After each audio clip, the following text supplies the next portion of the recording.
Most pest control companies don't have a slow season problem. They have a business model problem. You've built your company around one-time jobs, summer calls, and every single winter, you pay for it. So if your truck stops drilling when the temperature drops, it's not a weather problem, it's your offer. So let's fix that. Today I'm gonna show you exactly how to build a pest control business that never slows down.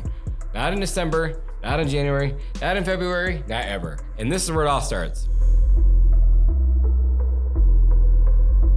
I see it in forums, it gets cold outside. This time of year, it is October, actually November right now.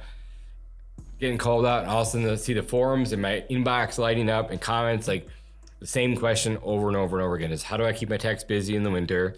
What do you guys do in the winter to keep things afloat? Like, I'm always broke in the winter, what do I gotta do?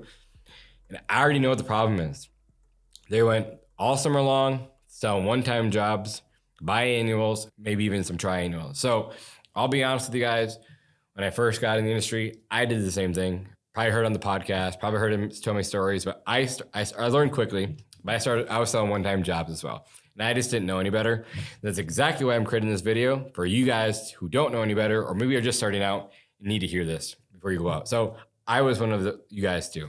One time they're just like, customer calls in, they have an issue, whatever that thing is, you go out there, you service it, take care of their issue, and you never see them for the rest of the year. Cool. Biannuals, again, a lot of old timers used to do this. Don't really know why, maybe because of the influx of bugs in spring and fall. Spring, they're just coming out, and in fall, they're overwintering. And so they did biannual, which means you did spring, and then you did fall applications. Cool. Next is triannual. And again, I went from one times to triannual. So I'll tell you a story there. Like, was way better than one times, more revenue, but they still had the same issues. I was going out spring, summer, and fall. Again, more revenue, it was great. Problem was, problem is that everyone's having now is watching this, or that wants to learn from here. And there's some pretty cool things I'm gonna teach you guys later in the video that will really help pull cash flow forward, and some big things you guys can do to really change your business. But again, it starts with this right here. So triannual, spring, summer, fall. And again, 4 or 5 months in the off season, still have no work, still laying off techs, still have no money rolling in. However, if you're in a snowy market, like cold market, and you guys want to sell triannuals, I get it. Totally understand the concept. However, I'll say this. If your average contract value for quarterly is $1,000, I still want to see your triannuals at the same $1,000, right? So take that for what it's worth. I want the contract value to be the same. All these will make you money in the summer, but come in January, February, like I said, you guys are starving, you have no money, your techs are laid off, you just don't know what to do. You guys really, really, really need to start selling packages, right? Whether that's monthly, bi-monthly, or quarterly plans. That's what keeps the trucks rolling all year round. So I'll break those down. Monthly, pretty easy. You're just gonna go service every single month. Very common in southern markets, see it a lot. I feel like a lot of people have moved to bi-monthly in the warmer climates. So bi-monthly is pretty simple too. Just coming out every other month. Pretty simple. And then quarterly is obviously coming out every single 90 days. However you guys want to build that is fine. If you guys want to bill monthly, service monthly, fine. If you guys want to bill per service and bi-monthly, quarterly, fine. If you guys want to run a subscription model where they're paying monthly, you're servicing monthly, or you're paying monthly and you're servicing bi-monthly, or they're billing monthly and servicing quarterly. I don't really care. The nice thing about subscriptions is that it pulls the money forward. They're basically prepaying for their winter visit. So they've already paid 2 months. They're gonna pay the third month the day of the service. Again, evens out cash flow. Totally get it. So one reason I kind of like subscriptions, but don't necessarily love it, because if they cancel, let's say you did a mosquito and pest control, you bundle them together, most likely they're gonna cancel both instead of just one. So reasons that I don't like it, but different video, different topic for a different video. So just remember that reoccurring revenue is your lifeline. It covers your payroll, covers rent, and it keeps everything stable, cash flow year round. And when you guys the next question I get is like, well, how do I sell this? Like, how do I position myself? It's very simple. Like, you want to sell pest control like it's like house insurance. Like, typically it's your customer's biggest asset that they own, right? And so they want to just make sure it's protected. It's our job as a pest control professional to make sure it's covered year round. So if there's a off season and you're not doing services for 6 months out of the year or 5 months out of the year or 3 months out of the year, whatever that may be, like there's just that time where pest control, rodents could get in the off season or whatever it may be. Like you got to sell this as it's insurance for their house. And that's exactly what you guys want to do. Next thing is please, please, please take the one-time services off your website. I see it all the time still. Like there is no reason for that at all. Just please take it out there. Again, one-time services. I'm not talking about specialty services like cockroaches, bed bugs, anything like that. Fleas, whatever. Like I'm not talking about those one time. I'm talking about if someone has an issue with or wasp or whatever, like just make sure you're upselling them into a reoccurring package of some sort, right? Please take the one-time services off your website. Leave that for videos. Leave that for your reoccurring plans. Leave that for roaches, bed bugs, whatever. Just please take that off your website. And for those people who are selling one-time jobs, if your average contract value is $1,000, don't sell them less than $500. This will force them into going to your reoccurring revenue model, right? If they're willing to pay that $500, so be it. Cool. You just did it one time for $500. Now let's actually talk about some things you can do in the off season that actually keeps you guys busy. So let's say you went all summer long and you sold a bunch of one-time jobs and you need work in the winter, right? Next year, you're not going to do that because next spring, you're going to hit the ground running and everything you guys are going to do is going to be quarterly, bi-monthly, or monthly services, right? Cool. It's getting cold this time of year. It says no. Right now it's November and big thing for us cold season people and warm season people too. Things are cooling down. Rodents are looking for food, warmth, shelter. Like they want to come inside too, right? Same thing with bugs. Like they're trying to overwinter, and so are rodents. So you guys can upsell rodent bait boxes and exclusions. Huge, big thing. One of the other reasons that you guys want to sell bait stations because you have to service them every month or every other month or every other quarter to make sure that there's rodent bait in there to keep the rodents out of the house. Obviously, if you're doing an initial, you got to do a clean out. Like I get it, you got to do more frequently, but once you get them under control, you just check the bait stations and it's your first line of defense for the house. But you have to go service them every quarter. Let's go quarterly or bi-monthly. So that means they're going to want you to show up at the customer's house or customers want you to show up at their house to service their bait stations year round. Big miss. A lot of people don't sell initially. Here's another big one. A lot of people who have the crawl spaces, right? You can do encapsulations. Again, it's a huge home run. It's high ticket. It's weatherproof in the house. It's easy to sell, especially after a rodent job. So we have a kid that's in our class. We talked about what he should do and then how to sell it. He went and sold it. And one of his biggest problems was keeping his guys busy. Now he sold $120,000 in the last week and a half or 2 weeks. And now his biggest problem is his biggest bottleneck is he can't find enough people. So he's hiring everyone that he possibly can to run sales, to run service, just to do these jobs. Massive win, right? This is a really good idea for you guys to live in, markets that you can do encapsulations. Love it. Now let's just say you're there. You already did the rodent inspection.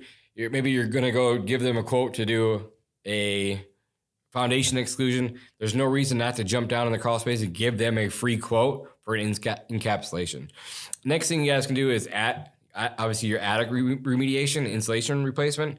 Again, a lot of places have rodents, whether that's Norway rats or mice or whatever. They always get into the attic. They tear apart insulation. There's tunnels everywhere. They have droppings everywhere. They have urine everywhere. And it's an absolute mess and it looks disgusting. You can literally smell it when you go up there. Another huge win, high ticket, is pulling out all the old insulation and blowing all back new insulation back in. You're talking $5, $10, $15, $20, $30,000 jobs that you could do all winter long. Really good service to offer. If you're in, even if you're in warmer markets, but cold markets especially, really good. Obviously, if you guys have a license, you guys do wildlife trappings, whether it's raccoons, squirrels. Bats is a big one. We'll talk about that in a little bit. Bats, obviously you can do a lot of exclusion with bats. Obviously not in the winter, but we'll talk about that in a little bit. But it's all super profitable. It's high ticket margins. Also, it's great for social media content. And we'll talk about that in a little bit too. Another thing you guys can do in the off season too is like commercial contracts, right? Going after restaurants, apartments, warehouses, any commercial buildings that need services year round, hotels, whatever. Any commercial account has pest control year round. they don't stop needing pest control ever. They have to have it in most cases. A cold call, walk into the office, ask who's using their pest control, ask, what they got going on. You never know. They might be super upset with the person that they're using or having issues, or maybe someone just got bought out, like I said, and you just walked in at the perfect time. There's no reason to not leave them a free estimate. Not a reason to get them to sit down and talk about pest control. But winter is when you get after these accounts. Like, if you think that it's going to be slow and you want it to be slow in winter, it can be. But the bottom line is, like, the winter isn't dead. It's like, it's time to go. Either you want the jobs or you don't. But there's always something to do, so go after it. Go get these accounts.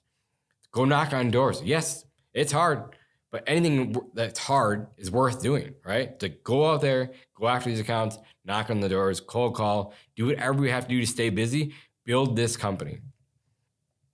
This is another really, really big win for us, but I learned this coming from the lawn care space, which was really cool to bring into pest control.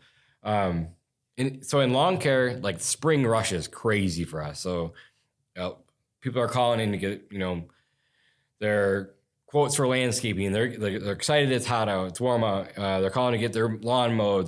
They're just the phones light up in spring, and especially in lawn care. Pest control, same thing, but more so with lawn care.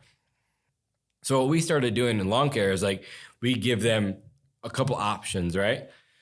If they call in for a big landscaping job, and you guys do the same thing for encapsulations or exclusions or attic installations, right? Think about all the stuff that you can do. People call in, they don't necessarily care when it's done. They just want to make sure that it's going to get done throughout the year. So you give them two options. They can pay for it now and do it now at a higher rate because it's supply and demand, right? Everyone else is out there is busy in spring too. So there's more demand than there is supply. So people just can't get it done right now. But if they are going to get it done, they're going to pay premium price. Option B is they can book it for later in the year and give them a small discount. Whether it's to pay X amount down now, or they have a holding fee for later, or they can pay for the entire thing now, or they can pay, whatever, right? Give them the discount for paying and lock it in the spot. But push these jobs you're getting in the spring and summer to your slow times. Again, we did the same thing in the landscaping world. We get super busy in the summer. We'd be doing our spring cleanups. We just didn't have time to do those big jobs. So we knew we'd be slow come fall time.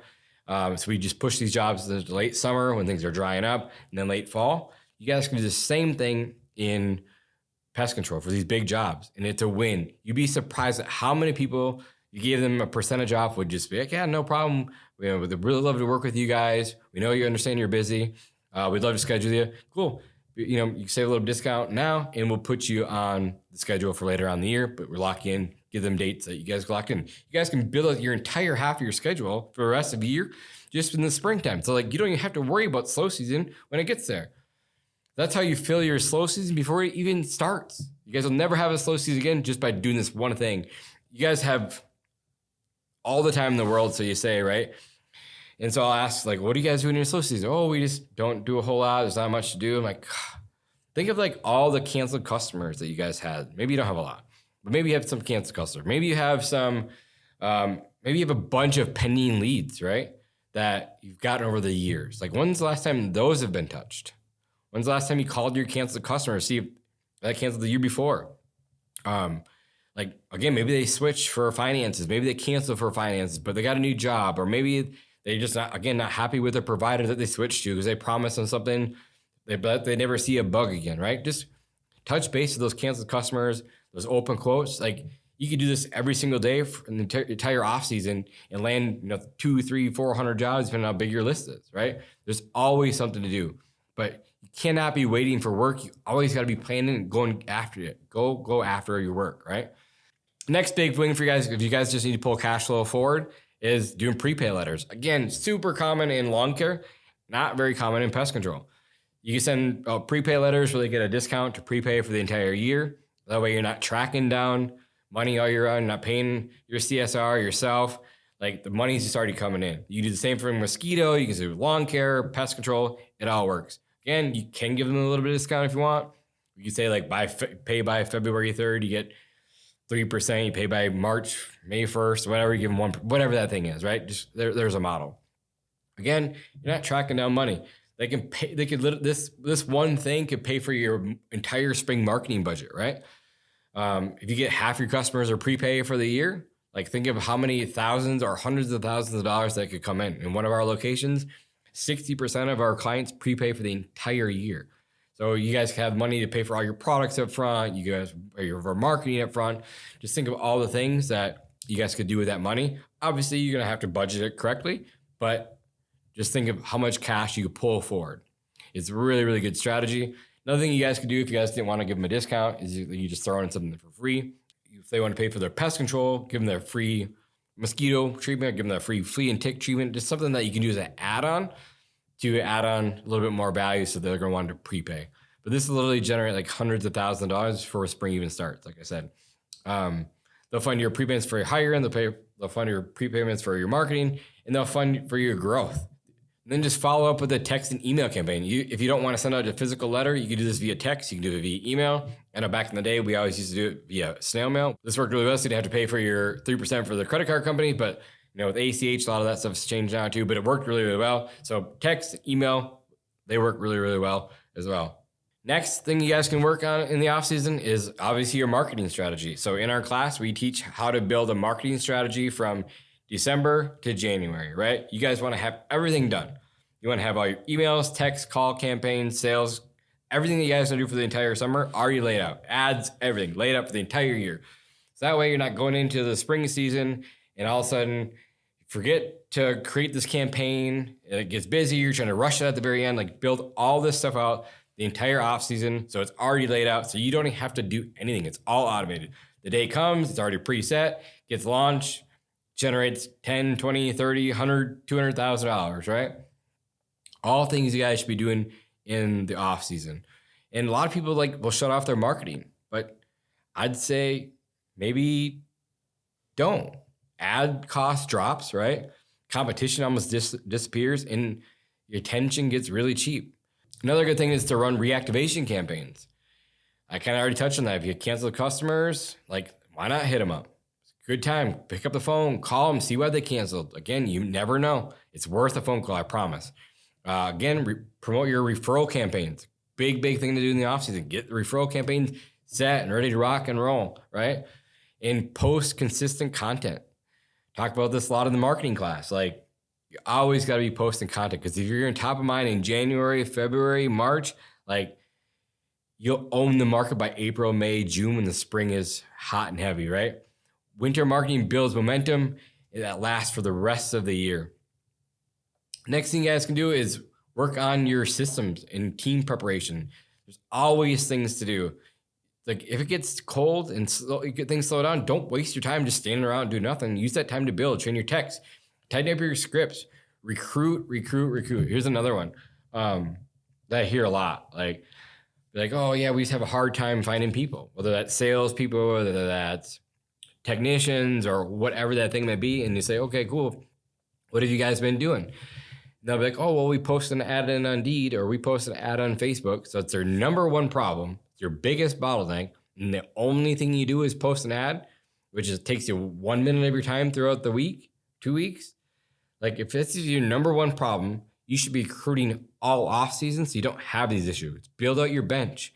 Have backups for your backups, right? Classify them A, B, C, D players and build out the bench. So when summer comes and you guys are growing like crazy, you can go hit up that bench. You can call those A players. You can call those B players. If you have someone quit, you're building out the bench, right?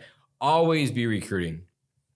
This is a good time to clean up your CRM. If you, again, going through, adjusting notes, dialing your routes. Good things you guys can do. Just make sure your CRM is really clean. If you had canceled customers and the subscriptions are still showing, just go through. It's just a good time to clean all of this stuff up. So when spring hits, everything's running smooth.